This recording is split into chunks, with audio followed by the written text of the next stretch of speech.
Assalamualaikum warahmatullahi wabarakatuh. Halo teman-teman semua, kenalin nama aku Suci Novia Ramadhani. Aku seorang mahasiswa semester 5 program studi Ilmu Kesehatan Masyarakat Universitas Jambi. 3 hari yang lalu, aku mengikuti Certificate Public Speaking.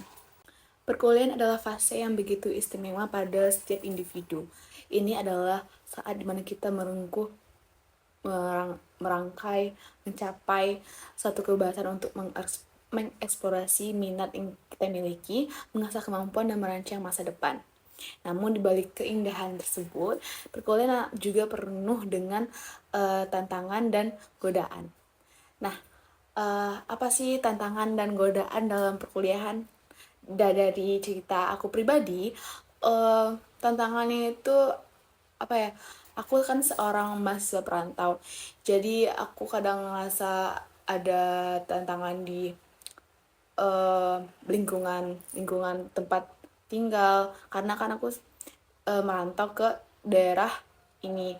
Lalu ada tantangan dalam ekonomi, tantangan dalam belajar, tantangan dalam menerima hal-hal baru.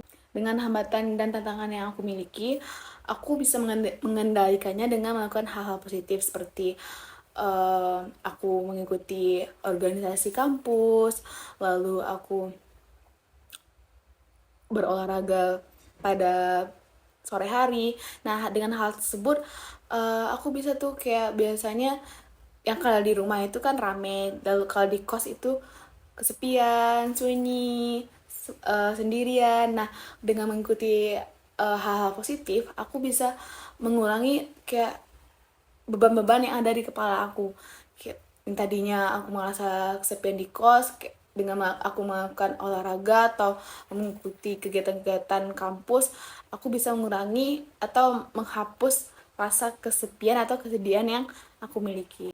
Lalu tadi aku bilang kan bagaimana mencapai atau mendapatkan IP yang memuaskan pada semester yang kita inginkan. Jadi pada semester 3 lalu aku itu mengalami penurunan IP. Yang aku rasa itu IP-nya tuh nilainya terlalu ambas, jeblok. Nah, itu tuh di semester 4-nya aku bikin, di awal semester 4 aku bikin planning, aku bikin motivasi kayak aku harus di semester 4 ini harus dapat IP segini. Nah, dengan hal tersebut aku pastinya nggak itu doang kan nggak bikin planning doang, aku harus berdoa, berusaha agar bisa mendapatkan IP yang diinginkan. Nah, kayak dengan telah menyusun planning, tentunya bisa menjadikan planning tersebut sebagai acuan kita untuk mencapai suatu tujuan yang kita inginkan. Nah, kalau misalnya kita udah punya planning, kita udah mempunyai motivasi, tentunya kita nggak main-main atau kayak nggak merasa flat. Jadi kalau misalnya kita punya planning itu pasti kita berusaha agar kita bisa mencapai tujuan yang kita inginkan di planning kita tersebut. Nah, lalu kalau misalnya kita udah punya planning, nah kita udah dapet tuh kita udah mencapai di tujuan yang kita inginkan. Biasanya tuh aku kalau misalnya udah mencapai di tujuan yang aku inginkan, aku melakukan yang namanya self reward. Nah, itu tuh kalau alhamdulillahnya kemarin tuh di semester 4 aku bisa mencapai IP yang aku inginkan.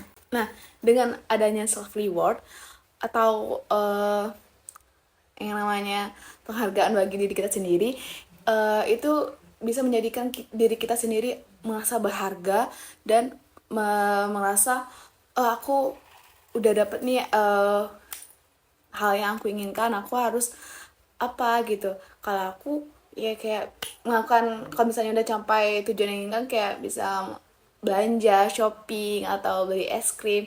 Nah, itu tuh bisa mengembalikan atau mengendalikan mood yang ada di diri kita sendiri. Pada kesempatan kali ini aku hanya bisa men-share pengalaman pribadi aku sendiri ya teman-teman.